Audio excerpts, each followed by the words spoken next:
ഹൃദയത്തിൽ കവിത്വമുള്ള സംഗീത സംവിധായകനാണ് ആലപ്പി രംഗനാഥ്. അതിപ്രശസ്തമായ കേരളീയ കവിതകൾ ഈ വിരൽത്തുമ്പിലൂടെ സംഗീത ശില്പങ്ങളായി മാറി. ആസ്വാദകർക്ക് അത് ശ്രവ്യ വിരുന്നായി. കവിതാ കാസറ്റുകൾക്ക് വിപണിയിൽ വൻ മാർക്കറ്റ് ഉണ്ടാക്കി കൊടുക്കുന്നതിൽ പ്രധാനിയായിരുന്നു ഇദ്ദേഹം. നാടകകൃത്തായി രംഗത്ത് വന്നു കഴിഞ്ഞപ്പോഴത്തേക്കും അതിനോടൊരുങ്ങുമ്പം നല്ല നല്ല നാടകങ്ങൾ എഴുതണം, ആശയപ്രചരണത്തിന് അത് വളരെ ഉപകരിക്കും എന്ന് വന്നപ്പോൾ ഞാൻ നാടക സാഹിത്യകാരനായി, നാടകരചയിതാവായി കോൺസെൻട്രേഷൻ അങ്ങോട്ട് മാറ്റി. അങ്ങനെ നാടകരംഗത്തേക്ക് കടന്നു കേരളത്തിലെ പ്രധാനപ്പെട്ട സമിതികൾക്ക് വേണ്ടി 42ഓളം നാടകങ്ങൾ രചിച്ചു. അവയിൽ പലതിനും അവാർഡ് ലഭിച്ചു.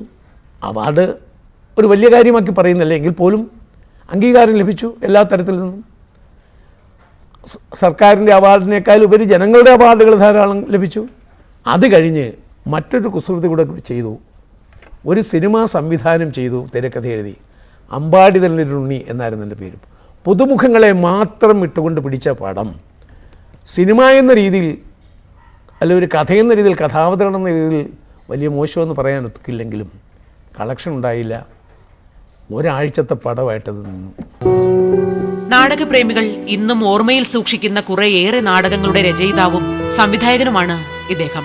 പാട്ടിന്റെ ലോകത്ത് വിസ്മയങ്ങൾ എഴുതിയ ആൾ നാടക അരങ്ങിലും എഴുതിയത് വിസ്മയ കഥകൾ തന്നെയായിരുന്നു. അരങ്ങിൽ നിന്നും അരങ്ങിലേക്ക് സഞ്ചരിച്ച ആലപ്പി രംഗനാഥ് പ്രശസ്തികൾ പലതും സ്വന്തമാക്കുകയായിരുന്നു. പക്ഷേ ഒരിടത്ത് ഇദ്ദേഹത്തിന് കാലിടറി. ശ്രീ ബാലേന്ദ്രമേനോൻ ധൈര്യസമേതം എന്നെ വിളിച്ച് എനിക്കൊരു പടം തന്നു. ആരാൻ്റെ മുല്ല കൊച്ചുമില്ല. എല്ലാ പത്രങ്ങളും പ്രശംസിച്ച് അതിലെ ഗാനങ്ങൾ. അതിലെ പാട്ടിൽ ശാലീന സൗന്ദര്യമേ എന്ന ഒരു വലിയ ഗാനമുണ്ട്. കൂടാതെ ഏറ്റവും ഒരു സിമ്പിൾ പാട്ടിന് വളരെ പ്രചാരം ശ്രദ്ധിച്ചതിൽ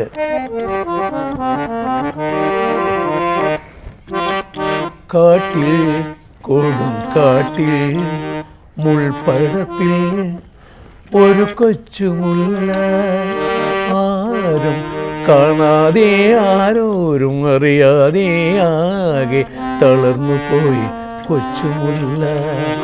കാട്ടിൽ കൊടും കാട്ടിൽ മുൾപ്പടപ്പിൽ ഒരു കൊച്ചുമുല്ല.